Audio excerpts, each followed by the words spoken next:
Imaginez, nous sommes en hiver, il fait très froid, vous êtes dans la rue et vous portez au-dessus de vos vêtements un manteau et une écharpe, peut-être même un chapeau ou un bonnet. Et voilà que vous arrivez à votre destination, chez un ami ou chez le dentiste ou que sais-je encore, peu importe. À l'intérieur, il fait bon.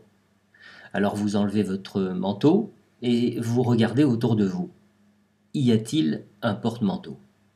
Si oui, vous y accrochez naturellement votre manteau. Sinon, vous cherchez autre chose, n'importe quoi qui vous permette de le faire. Le dossier d'une chaise, le sommet de l'angle d'une porte, un fauteuil, un lit. Et si par extraordinaire, le lieu dans lequel vous vous trouvez est totalement vide, eh bien, il ne vous reste plus qu'à porter votre manteau plié sur votre bras ou encore sur vos épaules, ce qui n'est pas vraiment confortable. Alors vous vous demandez probablement ce que je cherche à vous dire à travers cette métaphore. Je veux dire qu'il est naturel de chercher à accrocher son manteau quelque part. Il est naturel de chercher un porte-manteau ou quelque chose qui fasse office de porte-manteau. Et s'il n'y a rien à quoi l'accrocher, alors il faut se résigner à le garder sur soi. Le manteau que vous portez, nous l'appellerons angoisse. Il n'est pas dans mon propos aujourd'hui de vous donner le lieu et la date de naissance de cette angoisse, du moins quelques hypothèses à ce sujet. Sachez seulement qu'elle vient de très loin en arrière.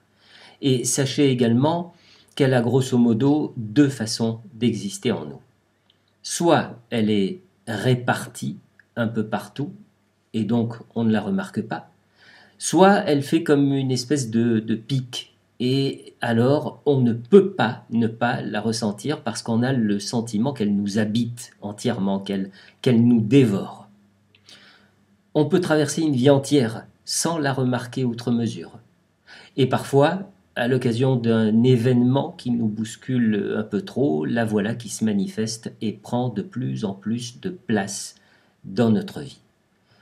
Tant qu'on ne la remarque pas, on ne se pose pas de questions. Mais quand on la sent apparaître en nous, on a, le patient et le thérapeute, on a tendance à lier cette angoisse à l'événement difficile après lequel elle est apparue en nous. Et là, nous avons tout faux. C'est comme si vous confondiez le pétard et l'allumette. Le pétard a toujours été en vous. Et tant qu'il ne rencontre pas d'allumette, il n'a aucune raison d'exploser.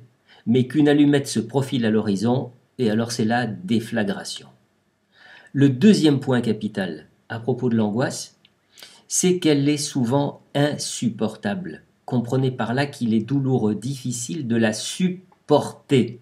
Et donc, pliant sous le poids de cette angoisse que nous portons, eh bien nous allons tout naturellement chercher quelque chose à quoi l'accrocher, la suspendre.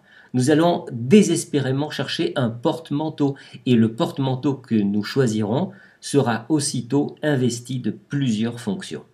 Il va désigner l'angoisse, il va la nommer, et il va aussi concentrer sur lui cette angoisse. C'est-à-dire que si vous regardez le porte-manteau, ou si vous pensez à lui, vous ressentez l'angoisse. Si vous pensez à autre chose, vous ne la ressentez pas. Conclusion. Conclusion, la plupart du temps, vous croyez que le porte-manteau est constitutif de l'angoisse, alors qu'il n'en est rien. Le porte-manteau, c'est seulement un prétexte bienvenu, une bonne occasion d'accrocher notre angoisse quelque part, de la suspendre, de la localiser, de la cerner, parce qu'il est toujours moins angoissant de savoir où se trouve le danger, plutôt que de l'imaginer partout, et donc capable de nous surprendre à chaque instant.